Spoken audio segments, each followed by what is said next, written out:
Herkese merhaba. Yaşadıklarımızın izlerini biriktirme merkezi olan kalçalar, zaman içerisinde barındırdıkları duygular görülmedikçe, duyulmadıkça, ihtiyaçları karşılanmadıkça daha da gergin, hareket etmekte zorluk çeken, ağrıyan, bizi olduğumuz yere kilitleyen bir mekanizmaya dönüşmeye başlıyorlar. Kalçalardaki duygular görülmek istiyorlar, duyulmak istiyorlar, ihtiyaçları karşılansın istiyorlar. Gelin bugün birlikte nefesimizi kullanarak kalçalarımızın hareket kapasitesini arttırıp onlar rahatladıkça bu yüklerin de yüzeye gelip dışarıya çıkıp bizden özgürleştikleri bir yöne doğru çalışalım. Pratiği yavaş yavaş, yumuşak ve özellikle nefese dikkat ederek yapmaya gayret gösterelim. Hepimize şifa almasını diliyorum. Hazırsanız matlarınıza geçebilirsiniz. Rahat bir oturuşa gel. Bir bağdaş olabilir. Rahat değilsen kalçanın altını biraz yükseltebilirsin. Katlanmış bir havlu ya da battaniye ile. Omuzlarını önden arkaya doğru al. Gözlerini kapat. Nefes alarak yüksel başından. Nefes ver. Nefes al, genişle.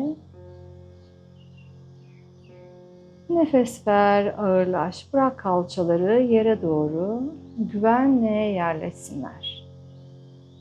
Yere güvenen, toprağa güvenen kalça, yani su, kendini bırakarak nasıl bir göl güvenle toprağın ona hazırladığı yuvada dinleniyorsa dingin bir şekilde, o şekilde kalçalarını bırak dinlensinler. Eller dizlerde, gözlerin açık ya da kapalı. Merkezden saat yönüne açılan minik daireler yapmaya başlayalım. Nefes akıyor. Bu dairelerin hızını ve çapını kendinize göre ayarlayabilirsiniz. Beden ağırlığı dairenin içinde yer değiştirdikçe bir sağ kalçaya, bir sol kalçaya ağırlık geçiyor. Omurga hafifçe böyle hareketleniyor. İşin içine boynu da katabilirsiniz.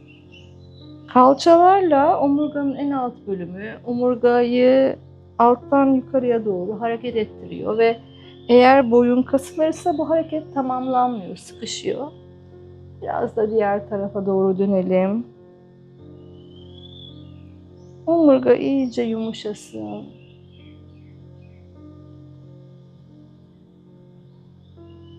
Ve merkeze geldik.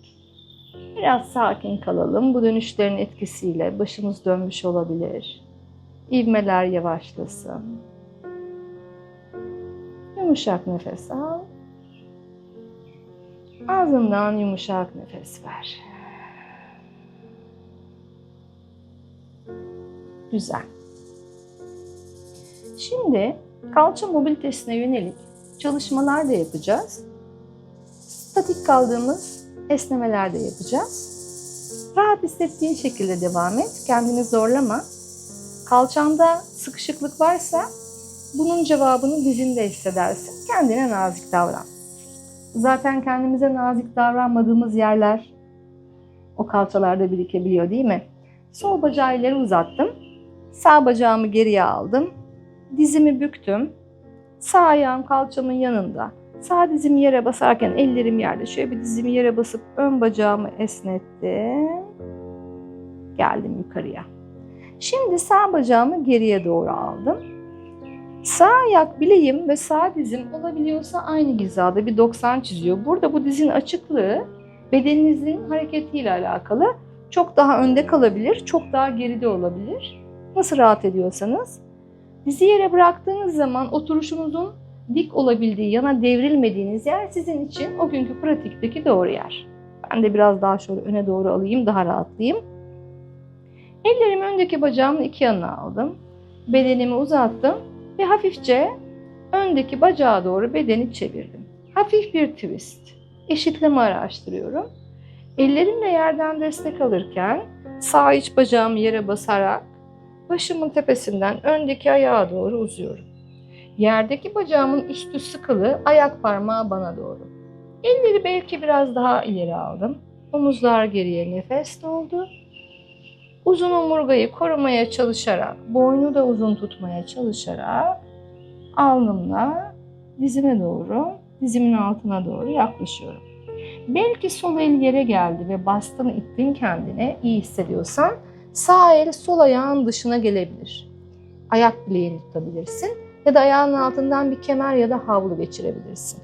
Burada sağ omuzu içeriye kulağına kapatma, sağ omuzu geriye al, açık omurgayı bul, tekrar nefes al. Sol elle yeri ciddi şekilde iterek omurgayı uzun tutmaya çalışıyorum. Başımdan ileriye doğru uzayarak Janu Şirşasana versiyonundayım. Yani baş dize pozu. İyi hissediyorsan kolunu belin arkasına dolayıp bırakabilirsin. Yerde bırakabilirsin. Biraz kalacağız burada. Rahatladıkça başının yavaş yavaş daha ileriye geldiğini fark edeceksin. Belki hiç kapanamıyorsun, yukarıdasın, hiçbir sıkıntı yok. Ben de başladığım zaman öyleydi. Yapa yapa yıllarca açılıyor beden. Acele etme. Ellerini yere getir. Aldığın nefesle yukarıya doğru gel. Sağ elinle sağ ayak bileğini yakala. Ve getir. Sol bacağının yanında yere koy. Sağ elin parmak uçlarını arkada getir kalçanın yere. Sol kolu yukarı kaldır. Nefes al. Uza bak eline. Verdiğin nefesle bedeni sağa çevir. Tak dizini ve dizi merkeze iterken göğsü yana çevir. Al nefes. Sağ kalçanın dışı esnerken omurgan biraz daha geriye dönsün. Yarım balıkçı kral pozundayız. Ardha Matsyendrasana. Ve merkeze doğru dön. Çözül. Uzat bacaklarını ileriye. Eller geride. Ayak bileklerini ve boynunu çevirerek rahatla. Şimdi sol dizini bük. Al sol ayağını kalçanın yanında yere. Ellerini geriye al. Sol dizini yere ve ileri basarak sol bacağının üstünü şöyle bir esnet. Ve sonra matının sağ köşesine getirdiğin kalçanı, sol bacağını rahat ettiğin yere yerleştirdin. Kalçalar da omuzlar gibi birbirinden çok farklı özellikler gösterebilir. Bedenin bir tarafında çok rahat yaptığın çalışmayı diğer tarafta çok zorlanarak yapabilirsin. Kendini zorlama, pratiği yapa yapa beden zaman içinde mümkün olduğunca dengeleniyor. Eller sağ bacağımın iki yanında. Aldığım nefesle yukarı geldim. Verdiğim nefesle bedenimi yavaşça sağ bacağıma doğru biraz çevirdim. Uzun omurgayı korumaya çalışıyorum. Sağ bacağımın üstü sıkılı, altını yere basıyorum. Ayak parmaklarım bana doğru. Başımın tepesinden uzamaya devam ediyorum. Yavaş yavaş. Ellerini belki biraz daha ileri aldın. Yine sırtın açık. Buzun içinde rahatsızsanız tekrar değiştirebilirsiniz şeklinizi. Ayağınızı kalçanıza yaklaştırabilirsiniz. Ve yavaş yavaş ilerle. Belki sol el sağ ayağın dışına gelecek. Belki bu defa sadece burada kalacak. Sol omuzu geriye aldım, nefes aldım. Sağ elimle yere iterken başımın tepesinden uzayarak yavaş yavaş bacağıma doğru uzuyorum. Bakın ne kadar farklı benim de bedenimin iki tarafı. Herkesin öyküsü farklı. Yaşadığımız olaylar, belki sağlık sorunları, belki oturuş bozuklukları, belki çalışma şekliniz, bedeninizi farklı modelliyor yıllar içinde. Yoga bunun için var. Yavaşça uzamaya devam ediyorum. Belki elimle destekliyorum. Bakın burada bir şey buldum kendimi itecek ya da yer. İyi ve rahat hissettiğim zaman itmeyi bırakıyorum. Çenem gevşek.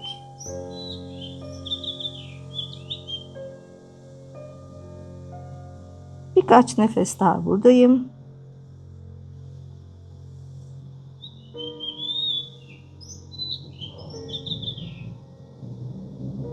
Ve yavaşça ellerimden destek alarak yukarıya doğru geldim. Sol elimle tuttum sol ayak bileğimi. Getirdim. Sağ bacağımın dışında yere yaslıyorum. Ayak tabanım tam olarak yerde. Bedenimi yükselttim. Sol elim arkada destek oldu. Kalbimi açtım. Nefesle sağ kol yukarıya. Yukarıya baktım. Dirseğimi taktım dizimin dışına. Dizimi içeriye iterken başımdan yükseldim. Göğsümü geriye çeviriyorum. Sol omzumdan geriye bakıyorum. Gözlerimi kapatabilirim. Ve yavaşça merkeze döndüm. Ayaklarım ileride. Ellerim geride. Yine ayak bileklerimi ve boynumu çeviriyorum.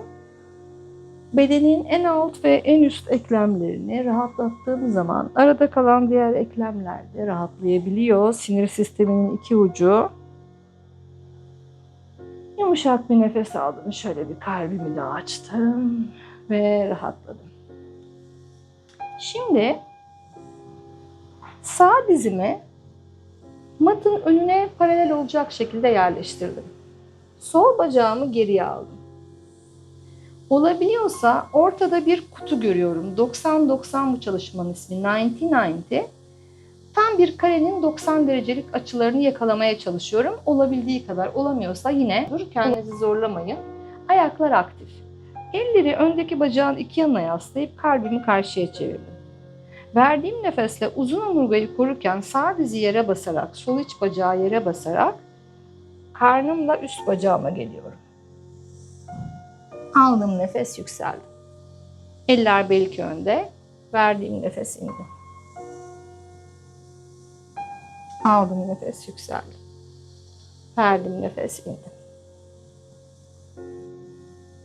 Aldığım nefes yükseldi. Buna devam edebilirsin. Daha zorlaştırmak istersen kollarını yerden kaldırıp sırtını açık tut. Verdiğin nefesle bütün gücünü kullanıyorsun burada. Çaktırmaz bu poz ama gerçekten çok zorlayabilir. Verdiğin nefesle kapan. Al nefes, yüksel. Ver nefes, kapan. Eller yere. Al nefes, aç kalbini. Şimdi yukarıya gel. Bu defa sol dizim yerde, sağ ayağım aktif, sol ayağımı yerden kaldırıyorum ve indiriyorum. Ver nefes, kaldır. Bu bir mobilite çalışması. Yani kalçanın hareket kapasitesini arttırmaya yönelik. Devam. 4. Şu an kalçada iç rotasyon çalışıyorum. Kalçam içe dönüyor. İçe dönüyor. Ellerimi geriye aldım ve dizlerimi, ayaklarımı yerini hiç değiştirmeden matın gerisine doğru çevirdim. Yine önce hizalarımı buluyorum, acele etmiyorum. 90'lık kutumu yakalamaya çalışıyorum. Ellerim bacağımın iki yanında. Sırtımı yükselttim ve bedenime doğru çevirdim bacağımı. Ellerim belki önde, nefes aldım. Dizlerimi yere basarak bacağıma doğru kapanıyorum. Uzun omurgayla olduğunca. Aldım, yukarı geldim. Verdim, kapandım. Aldım, yukarı geldim. Verdim, kapanıyorum. Yukarı geldim. Yine buna devam edebilirsiniz ya da daha zor versiyonu. Verdiğin nefesle uzun omurgayla gel. Aldığın nefesle açıl. Verdiğin nefesle kapan. Aldığın nefesle açıl. Verdiğin nefesle kapan. Elleri yere koy. Aç omurgayı. Ve yavaşça yukarıya gel. Eller yerde, nefes al. Bu defa sağ diz yerde, sağ ayak kalkıyor. İndir. Ver nefes, kaldır.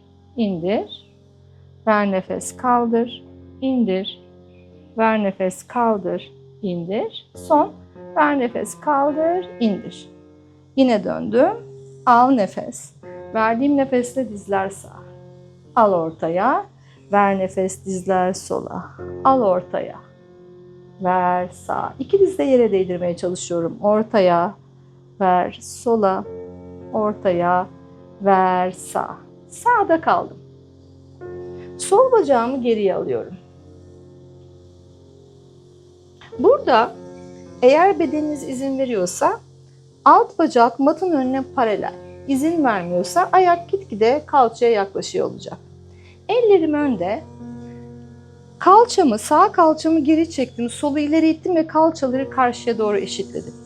Arka ayak parmağımı takıp dizimi yerden kaldırdım, bacağım güçlü, nefes aldım.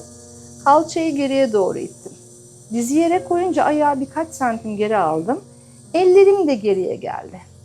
Belki ellerim bacağımın üzerine geldi. Al nefes. Verdiğim nefesle sağ kalça geriye. Bas kalçayı yere ve arkaya biraz daha geri götür. Al nefes. Verdiğin nefesle iyice bacak yukarıda. Yavaşça kollarınla ileriye gel. El parmakların takılı. Dirsekler yukarıda. Göğsün yere bas. Arka bacak yukarıda.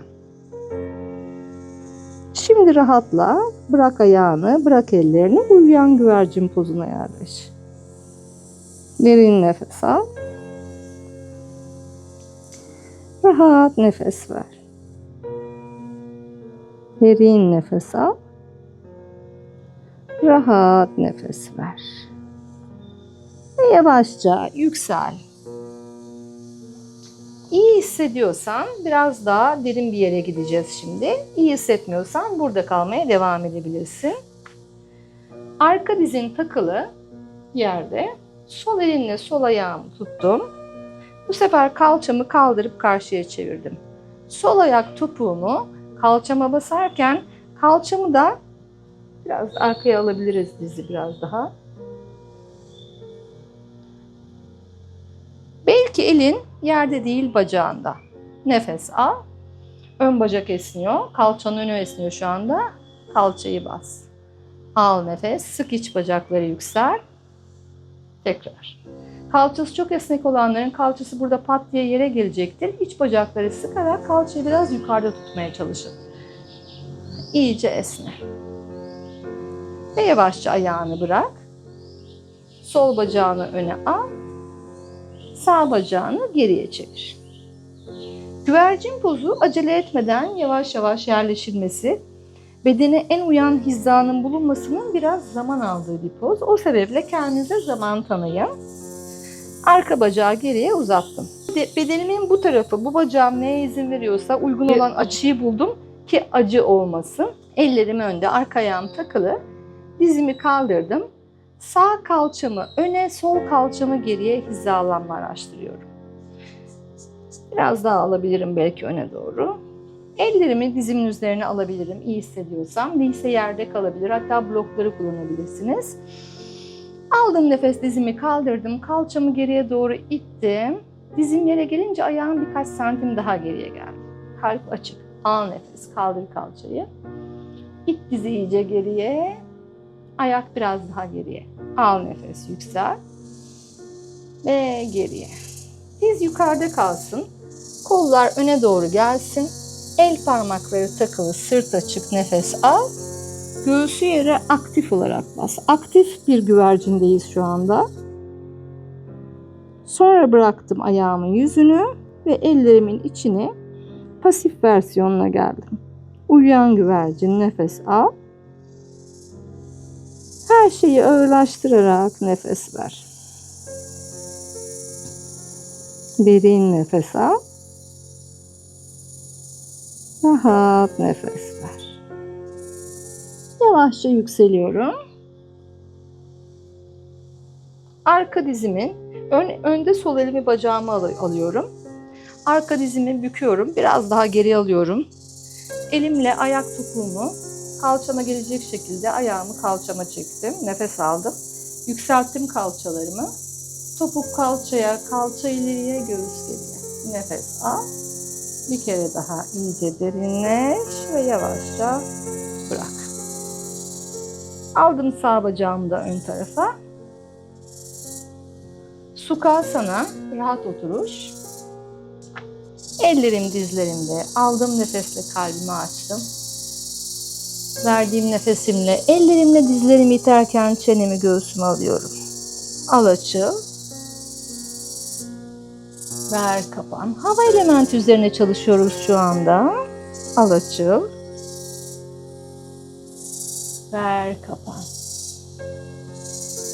Al yukarı gel. Kalçalar su elementine bağlı ikinci çakraya, göğüs, akciğerler, kalp, hava elementine bağlı kalp çakrasında. Bu iki çakra birbiriyle çok ilişkili. Duygularını dile vurmak ve kalpten açılmakla ilgili. Duygular dile gelemediğinde kalp de kapanıyor. Olay sadece de kalçada kalmıyor, üstte de kapanma oluşuyor. O sebeple duyguların dile gelmeden önce kalpten geçerek burada gerçekle buluşması çok önemli. Çünkü dile geldiğinde, yani 5. çakraya, ses elementine yükseldiğinde doğru iletişimle dışarıya açılması bizi dış dünyayla daha sağlıklı bir iletişime, duyguların ifadesine, sevdiğimizi, sevmediğimizi, üzüldüğümüzü, öfkelendiğimizi bunu doğru bir tonda, doğru kelimelerle ifade edebilmenin ilişkisini aslında araştırıyoruz şu anda. Devam edelim. Şimdi sağ bacak önde. Şimdi Agni Stambhasana, yani double pigeon, yani ikili güvercin ya da diğer ismiyle ateş oturuşunu çalışacağız. Demin tek taraflarını çalıştık. Bu ikisi birlikte her kalça için uygun değil, çok derin bir kalça açıcı aşamalar göstereceğim. Kendinize uyan aşamayı deneyin. Göstereceğim aşamaların hiçbiri size hitap etmezse, ki çoğunlukla ben de hep bu en basit versiyonunu çalışıyorum kendi pratiğimde. Sukhasana dediğimiz bu basit, rahat oturuşta kalabilirsiniz. Baktınız ki oluyor, gidebiliyor kalça. Sağ ayak önde, sol ayak dizin üzerinde. Burada topukları kalçaya çekmiyorum. Yani şu bağdaş değil, bu bağdaş. Bu Siddhasana, bu başka bir oturuş. Biz Agni Stambhasana, Agni ateş demek Sanskrit dilinde. Ateş oturuşu, ateş girişi var burada. Ayaklarımı aktif tutuyorum. Bu ayağım dizimin üzerinde, bu da dizimin altında. Pozun özü bu. Bakın burada bende açık kaldı. Benim kalça açıklığım bu poza yetmiyor. Dizim bedelini ödememesi için biraz ayak topuğumu içeriye aldım. Bunu da biraz içeri aldım. Bu pozla ben bugün burada buluşabiliyorum. Buna tamamım, burada kalıyorum. Ellerimi geriye aldım. Başımdan yukarı uzadım, nefes aldım. Verdiğim nefesle burada kalabilirim. Ya da derinleşmek istersen yavaş yavaş boynumu kasmadan, boynumun uzun omurga olarak kalmasının enerji bedenindeki karşılığı şu: kalbimden geçenle dilimden döküleni hizalıyorum demek. Kalbimle zihnimi hizalıyorum demek. İkisi iki farklı yere gitmiyor. Yani duygular şelaleyken başka şeyler söylemiyorsun. Kendinle uyum ve hizalanma içindesin demek. Yavaş yavaş nefeslerle, belki biraz yumuşama hareketleri araştırarak, ufak dalgalanmalar. Çünkü su elementi yin elementtir, dişildir. Ve dışarıdan gelen bir hareket olmazsa hareketsiz kalır su. Bu hareketi ne sağlar? Bazen hava elementi, değil mi? Bir rüzgar eser, göl çırpınmaya başlar ya da deniz. Ya da toprak elementi. Şelale düşünün. Yüksekten aşağı doğru düşer su. Bunu sağlayan topraktaki denge seviyelerinin farklı olmasıdır. Bunun gibi, veya ateş suyu kaynatır, buharlaştırır, değil mi? Yavaş yavaş ellerimi alnımın altına koydum. Sırtımda biraz kambur. Çok uğraşmıyorum. Çenemi gevşetiyorum.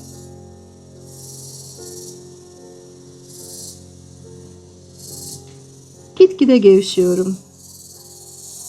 Kalçalardaki yoğunluk hissi artıyor. Nefesime geliyorum. Ve yavaşça yukarıya geldim. Açtım kalbimi, boğazımı geriye. Alt çenemi çekip boğazı esnetiyorum. Yukarıya geldim. Ve yavaşça çözülüyorum. Burada çok yoğun etkiler hissedebilirsiniz. Ben de öyle hissediyorum şu anda. Yine bacaklarımı şöyle pat pat pat biraz altlarını vurabilirim. Biraz o sıkışan yerler açılsın.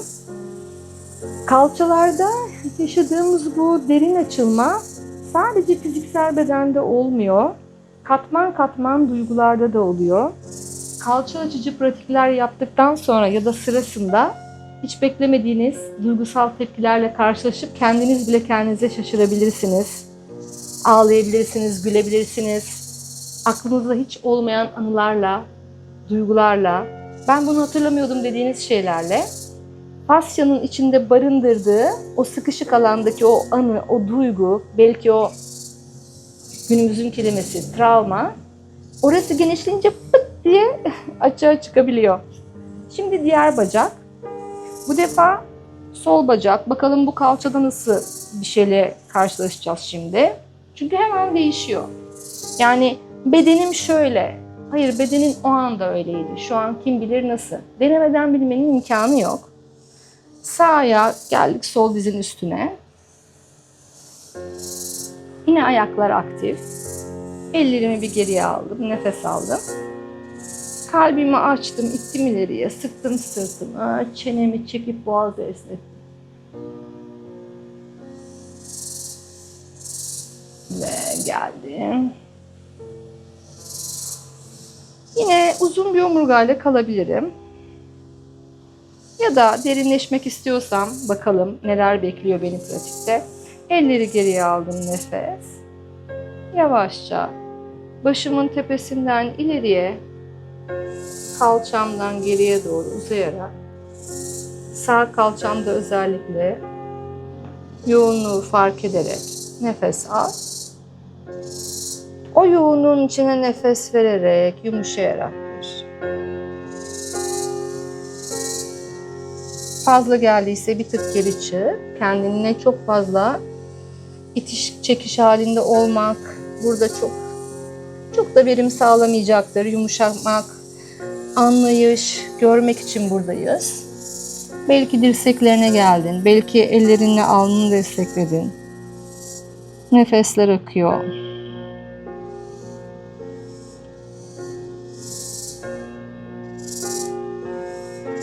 Çeneyi gevşet.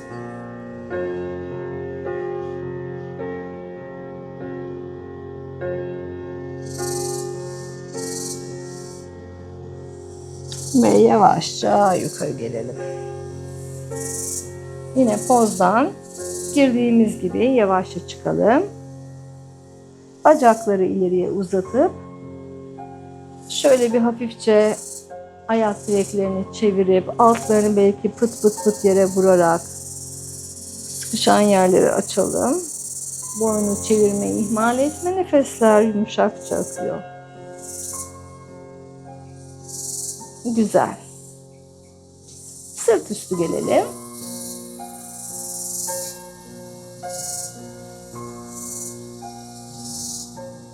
Sağ dizini göğsüne doğru çek ve ellerini kenetle sol bacağını yere bırak. Sol ayak parmağında, sağ ayak parmağında kendine çek ve sol bacağın altını yere kuvvetle bas. Omuzlar yerde. Nefes al. Nefes verirken dizini göğsüne doğru daha da çok çek. Al nefes, rahatla. Ver nefes, çek. Al, rahatla. Ver, çek. Sağ bacağını yukarıya doğru aç. Ellerinin rahatça yetiştiği yerde kalabilirsin. Burası da olabilir. Ayağının altından bir kemer ya da havlu geçirebilirsin. Yakalayabiliyorsan ayağını yakalayabilirsin. Omzun yukarı geliyorsa aşağı bas. Al nefesini. Verdiğin nefesle bacağı biraz daha kendine çek. Al. Verdiğin nefesle bacak sana. Al. Verdiğin nefesle çek bacağını sana doğru. Sağ elinle sağ ayağın dışını tut ve sağ dizini bükerek omzunun yanından kalçayı yere doğru bas. Dizini de omzunun yanından yere bas. Ayak tabanın hala tavanı görüyor. Yarım mutlu bebek pozundayız. Güzel. Bacağını uzat. Aldığın nefesle sol dizini bük. Ellerini kenetle. İki ayağını da aktifleştir. Omuzları yere bas. Nefes al. Verdiğin nefesle sol diz göğse daha çok yaklaşırken Sağ ayak topuğuyla da ileriye itiyorum ve sağ bacağın üstü sıkılı, altını yere basıyorum. Sol bacağı yukarıya açtım. Ellerimi arkada kenetleyip şöyle topuğu yukarı ittim. Bakın burada da kalabilirsiniz. Bedeniniz buna izin veriyordur. Ellerle yukarı yürümeyi deneyebilirsiniz. Burada kalabilirsiniz. Ayağı tutabilirsiniz. Al nefes.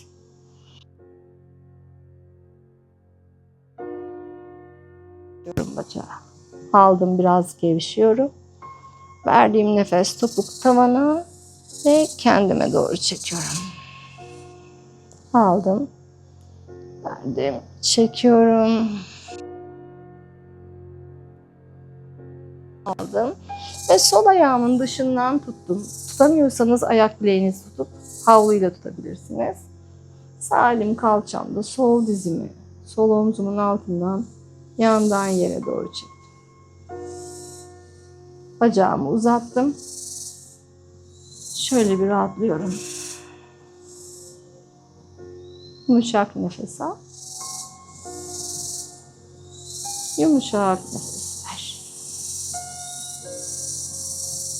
Sol dizini bük. Sağ bacağını yukarı kaldır. Ayağını dışa çevir. Dizini bük. Sağ ayak bileğini sol dizin üzerine yerleştir ve dizi kendinden uzağa it. Al nefesini. Verdiğin nefesle kalçanın gücüyle itiyorsun dizi dışarıya. Al. Böylece kalça hem güçleniyor hem de mobilitesi artıyor. Ver. Şimdi mobilite yani hareket kapasitesine flexibility yani esneme kapasitesini ekleyeceğiz. Bunun için bir dış etken kullanacağız. Al nefesini. Verdiğim nefesle elinle it dizi dışarıya. Şurası da açılıyor bakın. Ve çek dizleri göğsüne. Sağ dirseğimle sağ dizimi kendimden uzağa itiyorum. Sol dizi yavaş yavaş göğsüme yaklaştırıyorum. Nefes al, rahatla. Nefes ver iyice. İğne deliği ya da iğne iplik denebiliyor. Ayağımı aktif tutarak elimden geldiğince dizimi korumaya çalışıyorum. İtiyorum dışarıya. Ve gitgide göğse geliyor. Sol ayağımı indirdim. Olabiliyorsa şimdi sağ ayağımı sol dirseğimin içine aldım. Sağ elimle de üstten kenetledim.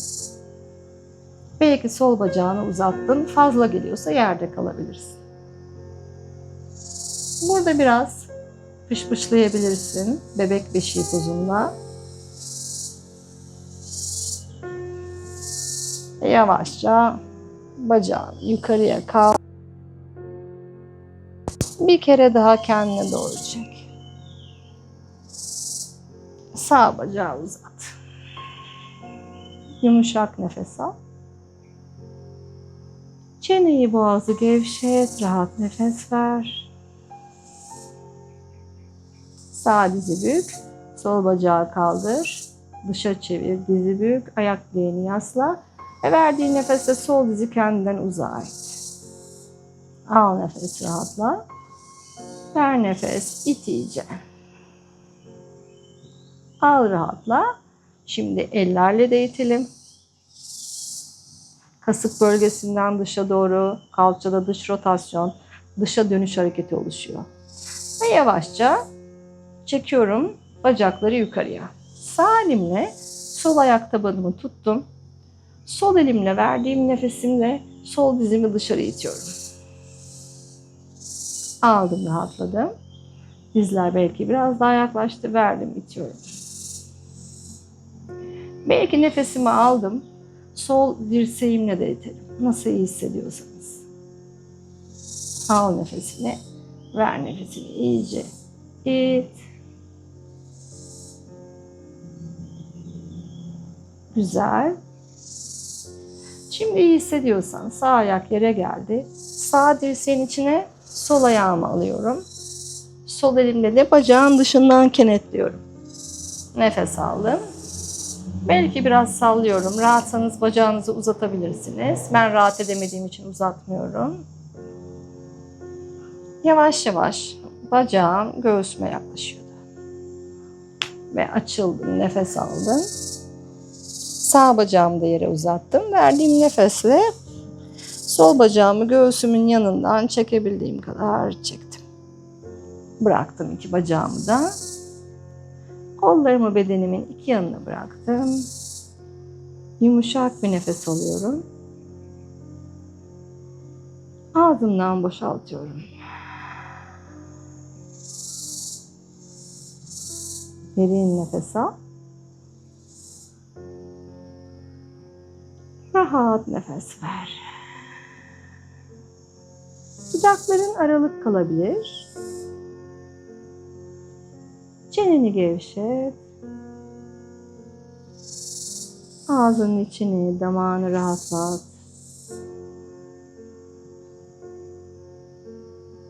Yanakların, yüz kasların, gözlerin etrafı gevşesin.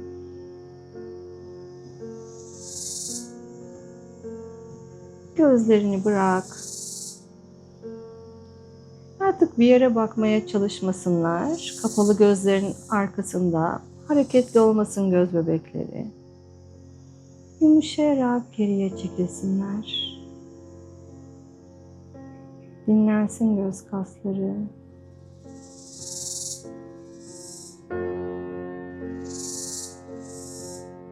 Yüzdeki bütün ifadeler, bütün duygulardan kalan izler gevşeyip bir bal mumu eriyor gibi yüzü eriyerek terk etsinler.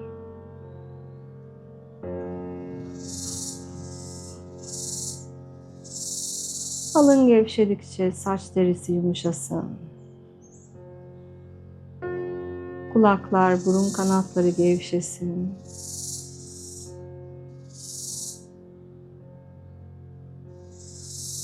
Boyun ve boğaz rahat ve açık olsun.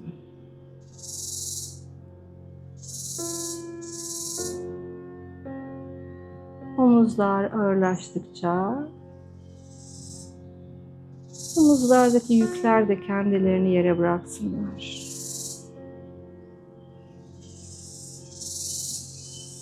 Kollar, eylemlerimizi temsil eden eller gevşesin.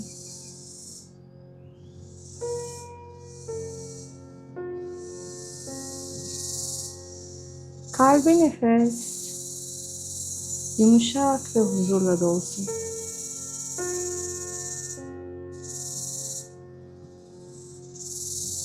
Karnı içi yumuşak. Kalçalar ağır. Dizler, ayak bilekleri gevşek.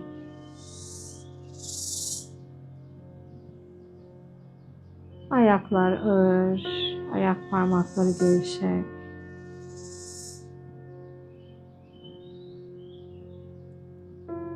Beden gitgide bıraksın kendini.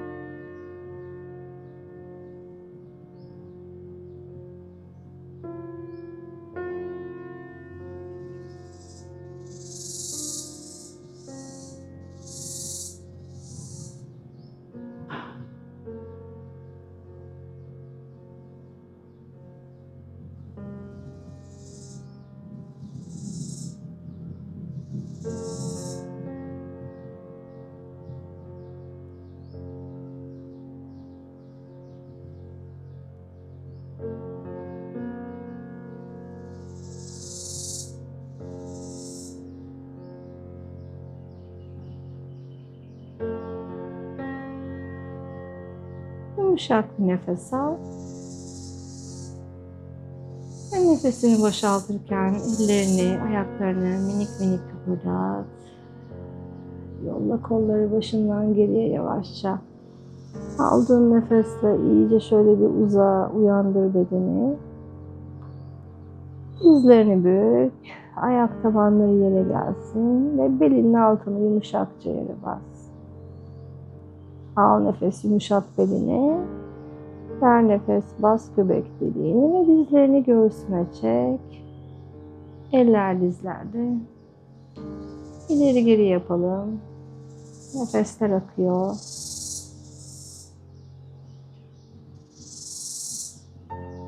Biraz daha minik daireler yapalım dizlerle.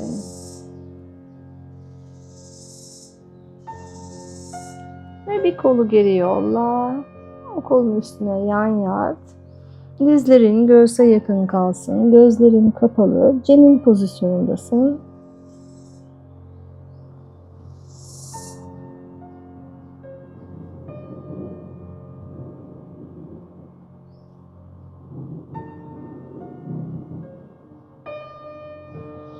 Gözlerini açmadan ellerinden destek al. Başını ağır tut ve yavaşça yukarıya rahat bir oturuşa doğru yüksel.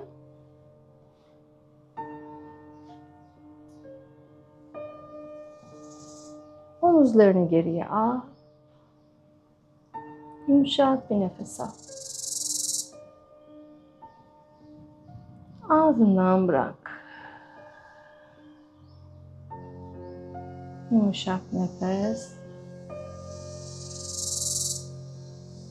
Ağzından boşalt.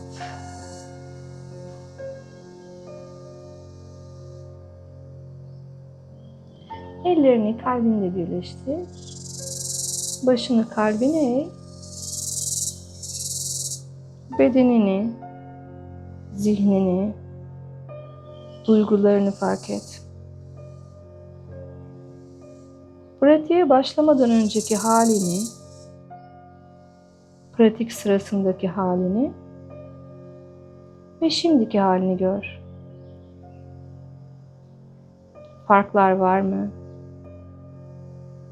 Neler nasıl değişti? Neler açığa çıktı? Ve neler henüz açığa çıkmaya hazır değil?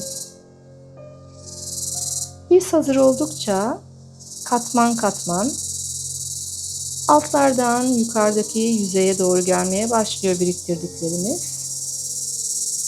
Ne zaman ki hazırız yüzleşmeye, görmeye, sorumluluğunu almaya, kabul etmeye ve nihayetinde özgürleşmeye, o şey bizim karşımıza görünür olarak çıkıyor. Hem içimizde hem dışımızda. Zaten ikisi aynı. Başını iyice eğ, boynunun gevşemesine izin ver. Başın ağırlığı, düşüncelerin bütün yükünü bırak kalbinin önünde. Eriyip gitsinler.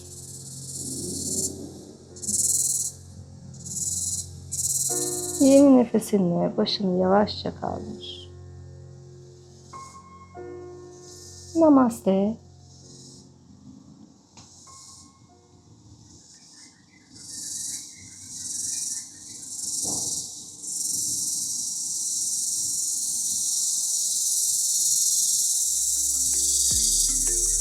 Bugünkü pratiğimde bana eşlik ettiğiniz için çok teşekkür ediyorum.